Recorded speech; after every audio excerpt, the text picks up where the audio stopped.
For 287 days, nothing about the numbers felt impressive. That is where I want to begin. Not with $1 million, not with a dramatic market win, not with a chart that makes people feel late and stupid. I want to begin in the place where most people quit, because if you understand that place properly, you understand almost everything that matters about compounding. A man works, he saves, he invests.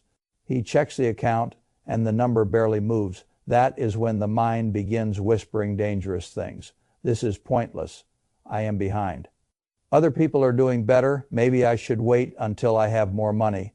Maybe I should find something faster.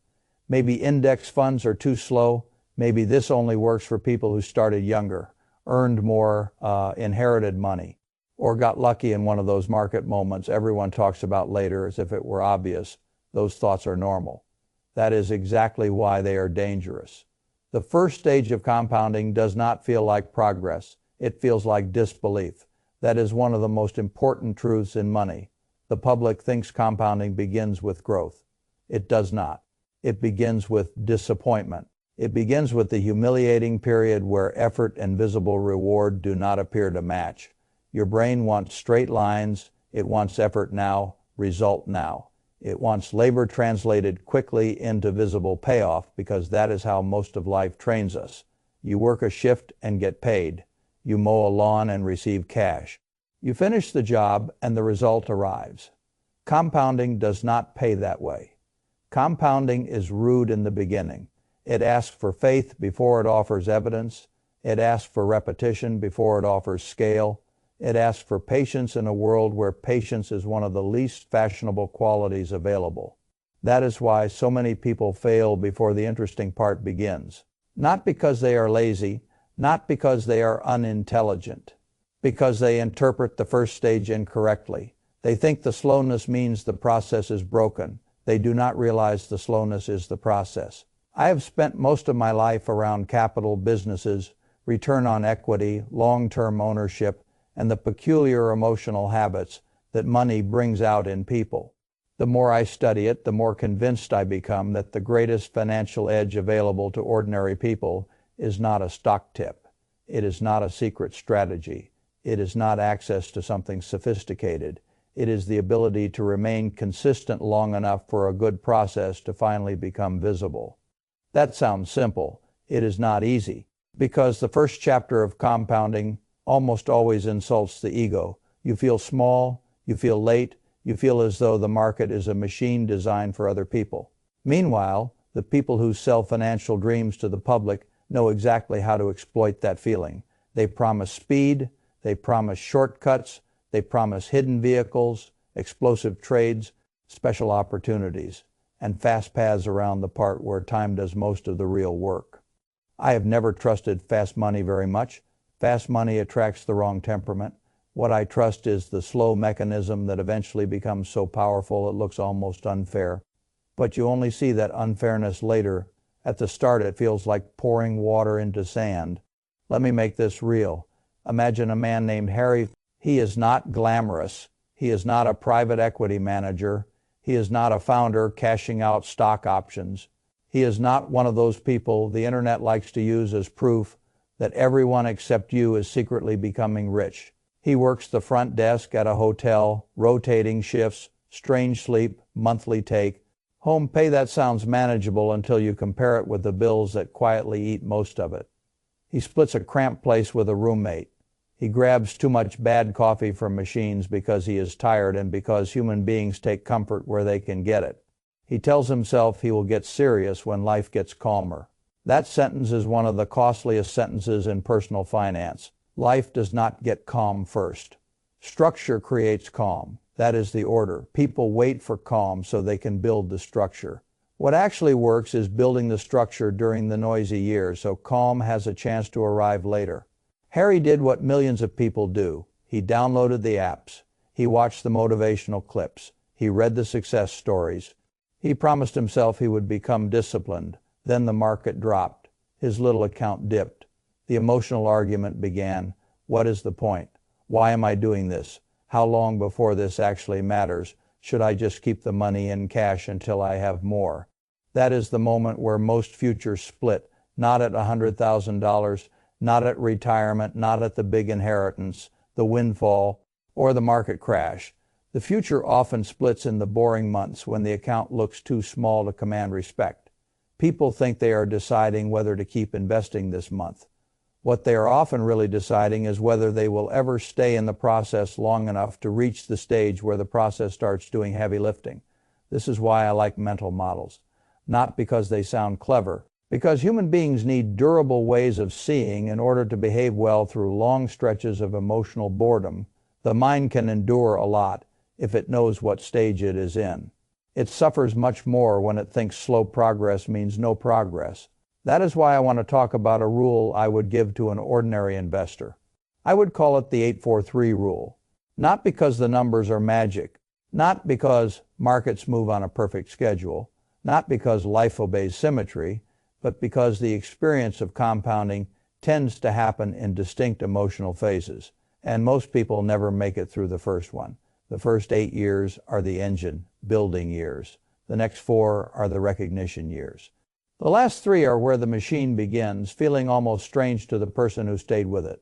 Again, I am not saying every account follows the same literal calendar. I am saying the emotional shape tends to rhyme this way. First, you do most of the work, then you and the money do the work together, then the money starts bullying your contributions. That is when people suddenly tell themselves they got smarter. They usually did not. They simply stayed long enough. The first 8 years are where discipline matters most and feels least rewarded. That is why I call them the engine building years. The account is small, contributions dominate, market returns matter, but they do not yet feel life-changing. A strong month can be erased by an ordinary decline. A year of careful saving can still leave the number looking too modest for the effort invested. That is when your brain betrays you. It says, if this is all I get after 2 years, what possible difference will 15 make? That is the lie. And because it feels so reasonable in the moment, it becomes a graveyard for a great many futures. A person in year 3 often interprets year 3 with the wrong ruler. He thinks in visible lifestyle terms. Can I retire? Can I pay off the house? Can I stop worrying? Not yet. That is not the point of year 3. The point of year 3 is identity. Have you become the sort of person who buys his future regularly, whether or not it feels exciting? That is a very different goal. The earliest stage of wealth building is not about getting rich. It is about becoming unbreakable. That is what people overlook. If you cannot stay consistent through the years when compounding is mostly invisible, you will never be around for the years when compounding becomes dramatic. That is why I care so much about habit structure. A good habit is not one that works only when life is polished and your mood is noble. A good habit is one that survives tiredness, embarrassment, market drops, boring months, uneven income, and the strange little humiliations of ordinary adult life. That is the kind of habit that eventually creates capital, and capital changes the way life feels. But the capital does not come first. The system comes first. Harry figured this out the hard way. He realized he did not have a money problem so much as a decision problem. Every month he was reopening the same internal debate. Should I invest this time? Can I skip just once? Maybe I should wait until prices look better. Maybe the account is still too small for any of this to matter. That is not a savings problem. That is a negotiation problem. And the future loses when it must renegotiate every month with the present. The present is always louder. So Harry stopped trying to motivate himself and started trying to trap himself. That is a far more intelligent approach. Motivation is seasonal. Mechanism is structural. He needed a trigger that was ordinary enough to survive bad days, something he touched no matter what mood he was in, something that belonged to real life, not to a fantasy version of himself. In his case, it was the hotel key card. Every time he clocked out, he held that card for a few seconds and asked one question: did I buy my future today? I like that question. It is simple. It is binary. It is not asking whether he felt inspired. It is not asking whether the market looked favorable. It is not asking whether he was suddenly transformed into the kind of man who wakes up quoting John Bogle before sunrise. It asks only whether he purchased his future. That is what investing really is. At the individual level, a purchase of future freedom. Not all at once. In layers, sometimes embarrassingly small layers. but layers nonetheless. If the answer was no, he did not begin hating himself. Self-hatred is a very poor financial plan. He bought something, maybe a tiny slice of an index fund, maybe $29, maybe $37, maybe $50. One, if the month had gone a little better, small enough to feel almost insulting. That was the beauty of it, because the amount was small enough that it did not require a perfect life. And anything that requires a perfect life will fail almost immediately. People wait for perfect margins, perfect confidence, perfect timing, perfect knowledge, perfect income, perfect market conditions. That is just another way of saying they do not want to begin. I have always preferred systems that are willing to start small and keep repeating. Repeating matters more than dramatizing, and this is where the first important shift occurred. He stopped tracking dollars and started tracking shares. That sounds small. It is not small. Dollars are emotional. Dollars swing. Dollars make you feel as though your progress is being insulted. When the market dips, shares are quieter. Shares tell a truer story in the early years because in the beginning the real victory is not growth. The real victory is accumulation. How many pieces of the machine do you own now that you did not own before? That is the question. A broad index fund is simply a basket of businesses, not one stock, not one heroic prediction. A basket like a playlist instead of a single song. If the price falls, a person who tracks only dollars feels poorer. A person who tracks shares sees the same contribution buying a larger piece of the playlist. That is closer to reality. Reality matters. It matters especially in the early years because the early years are where perspective either protects you or betrays you. Harry wrote down his share count physically. That matters too. The modern world loves invisible finance. Everything is hidden inside apps, notifications, and interfaces designed more to stimulate than to clarify. I like physical signals. A number written down where it must be seen can carry more behavioral force than 10 elegant dashboards buried in a phone. The point is not aesthetics. The point is truth. Your share count can go up even in a rough market. Your ownership can keep growing even when the account feels disappointing. That is what the early years are actually for. You are building mass matters. People want speed before they have mass. That is not how snowballs work. Now let us talk about why so many people quit during these years. The answer is not laziness. It is scoreboard failure. The wrong scoreboard tells the wrong emotional story. If the only thing you watch is the account balance, then every dip looks like punishment. Every bad month looks like evidence that discipline was childish. Every headline feels like a personal insult. The person concludes that he is not getting anywhere. What he is really seeing is normal volatility layered on top of a portfolio that has not yet become large enough for compounding to feel visible. That is not failure, it is the design. But because he does not know that, he interprets the pain as evidence against the process. This is why I think the first job of a financial system is not return. It is truth. A truthful system shows you what stage you are in. It tells you what the objective really is right now. In stage 1, the objective is not visible riches, it is engine construction. That is why I like the first 8 years as a mental frame. It gives the mind a container for the disappointment. Not because the 8th year itself is magical, because the investor needs a long enough runway in his head that the slow beginning stops feeling like a betrayal. If he tells himself this is an engine year, not a payoff year, the psychology changes. He stops asking compounding to entertain him. That is the secret. Compounding is not there to entertain you. It is there to work. And work looks boring right up until it becomes astonishing. This is where a second principle matters: protect the streak. I do not mean every month must have the identical dollar amount. That is unrealistic. I mean the identity must not break. The contribution, however small, must continue. The person must remain the kind of person who buys his future. That is why tiny purchases can be so powerful. They keep the identity intact during rough months. People think wealth is built from big moves. A lot of it is built by refusing to let small setbacks break the continuity of the machine. That is what Harry did when life tested him. The car failed. The estimate was ugly, not elegant, not symbolic, not the kind of thing that makes for a dramatic story later. Just an ordinary repair bill large enough to cause a fragile person to raid the future. That is what usually happens. The market account gets emptied, the contribution habit is interrupted, the identity weakens, the person tells himself it is temporary. Then one more thing happens, then one more. That is how compounding dies, not with one huge error, but with repeated little acts of surrender to the present. Harry did something better. He found more hours, he protected the shares. That mattered more than most people understand.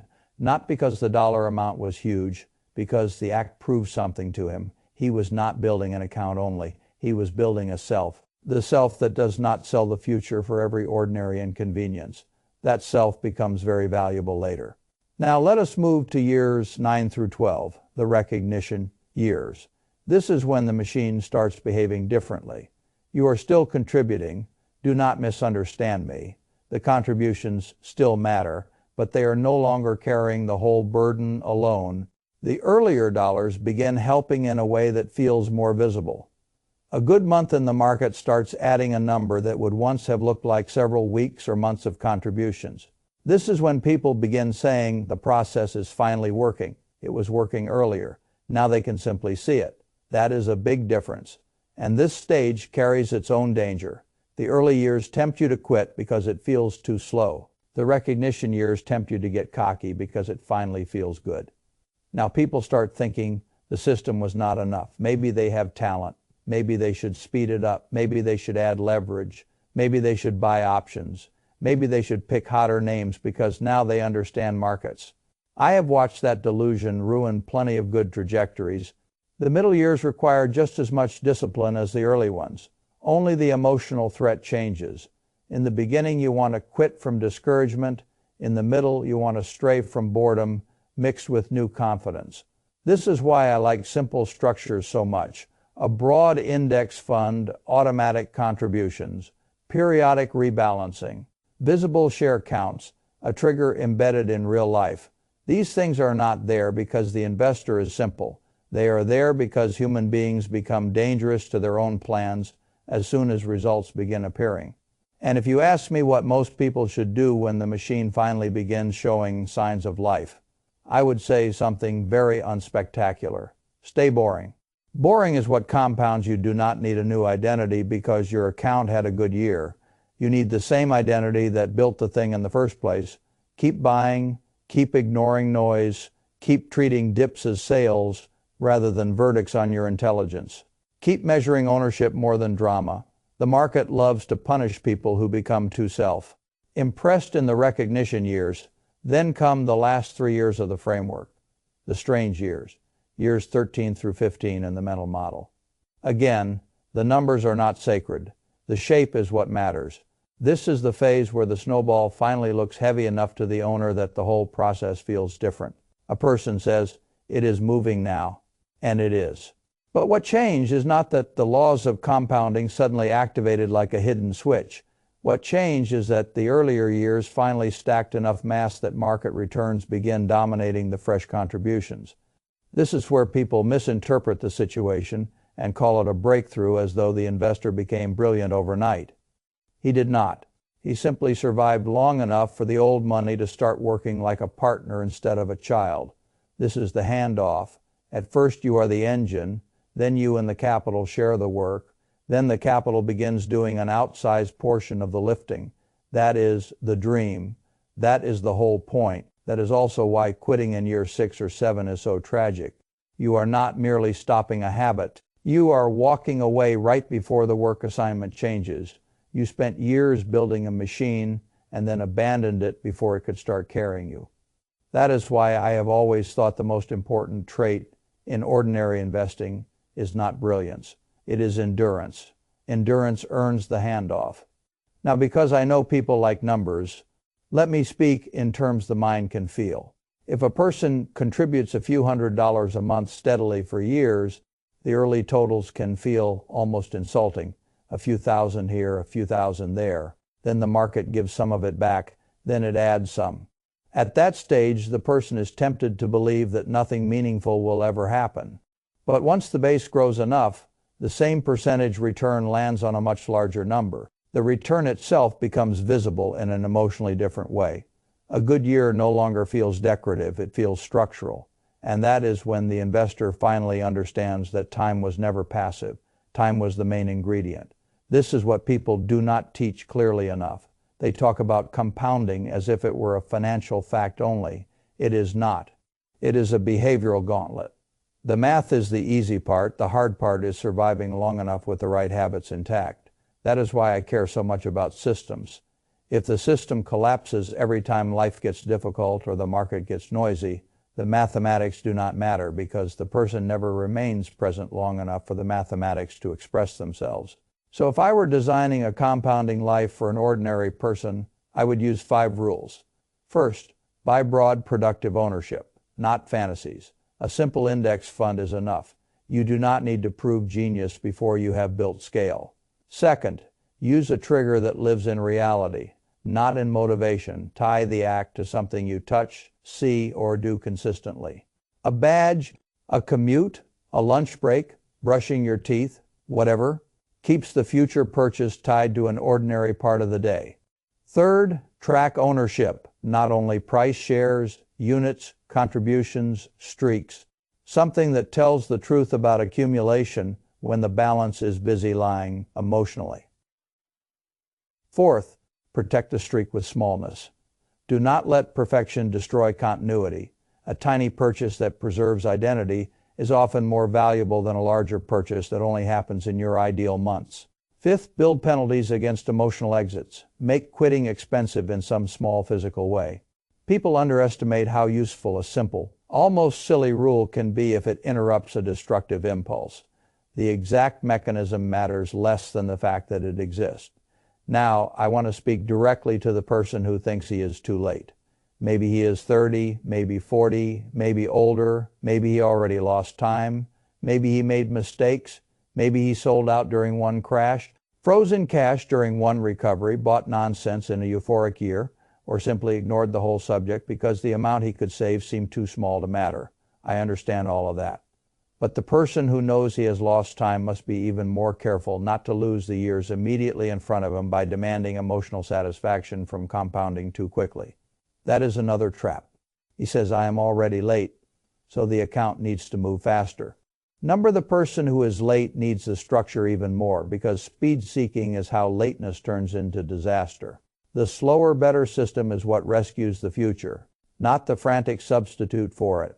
Compounding does not need you to be early enough to feel perfect.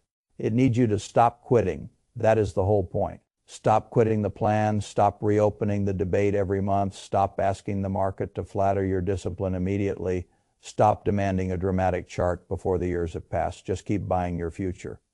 That is a very underrated life skill. People think the wealthy are mostly people who knew something special. Some or a great many are simply people who stopped interrupting themselves. That is what I want for ordinary investors, not a new gimmick, not a faster illusion, not an exciting story they can tell their friends this weekend. A life where the machine gets built, protected, fed, and left alone long enough to become something that begins lifting back. That is the essence of the 843 rule. Not prophecy, not certainty. A way of understanding the emotional architecture of compounding. The first stage feels unfair. The second stage feels encouraging. The last stage feels almost strange.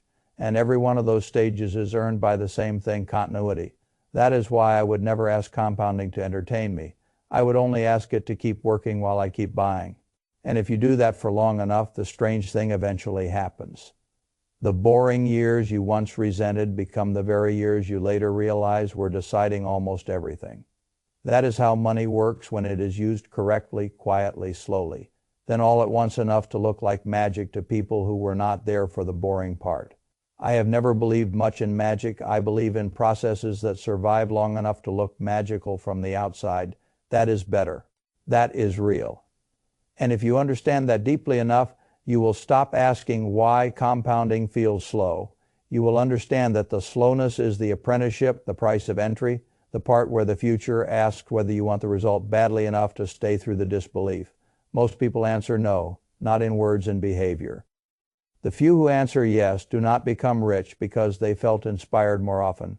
They become rich because they built a system that remained functional when inspiration disappeared. That is what I would want anyone to understand. especially the ordinary worker staring at a small account after another long shift. The account is not mocking you. The account is asking whether you can remain consistent through the stage where the scoreboard tells the wrong emotional story. If you can, the whole game changes later. If you cannot, the later stages never arrive. That is why the first stage is not growth. It is disbelief. And that is why surviving disbelief is one of the most profitable skills a person can ever build.